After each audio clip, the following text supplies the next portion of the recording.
કરી કચ્છના ખાંભલામાં બની છે ઓનર કિલિંગનો હચમચાવતો કિસ્સો। ખાંભલા ગામની નાથીબેન રબારી અને નાના અંગિયા ગામનો નવીન રબારી 3 ફેબ્રુઆરીએ ભાગી ગયા હતા, જે બાદ યુવતીના પિતા વંકા રબારી અને તેના ભાણેજ પબા રબારીએ બંનેને ફોસલાવી અને પરત બોલાવ્યા। ખાંભલા કુટડા સાંગાણીની વચ્ચેના રોડ નજીક બંનેને ગળે ટૂંપો આપી અને હત્યા કરી દેવામાં આવી છે। બાદમાં યુવક અને યુવતીના મૃતદેહને સમ વિસ્તારમાં આવેલા કૂવામાં નાખી દેવામાં આવ્યો। પોલીસે ગુમ થયાની ફરિયાદ નોંધી અને તપાસ હાથ ધરી હતી, ત્યારે પરિવારજનોની પૂછપરછ પણ કરવામાં આવી હતી।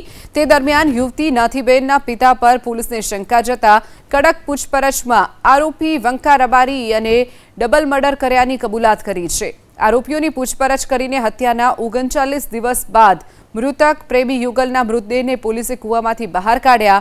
બંને આરોપીની ધરપકડ કરીને હત્યાથી કલમ હેઠળનો ગુનો નોંધી વધુ તપાસ હાથ ધરી છે।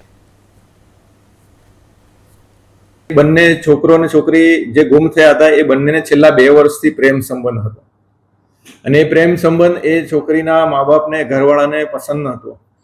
એટલે આ સૌથી પહેલો જે ડાઉટ ગયો એ ગયો કે છોકરાની ગુમનોંધ પહેલી નોંધાઈ હતી અને પછી છોકરીની ગુમનોંધ પછી નોંધાવવામાં આવેલી, એ પણ પોલીસના કહેવાથી એ લોકો ગુમનોંધ નોંધાવવા આવેલા।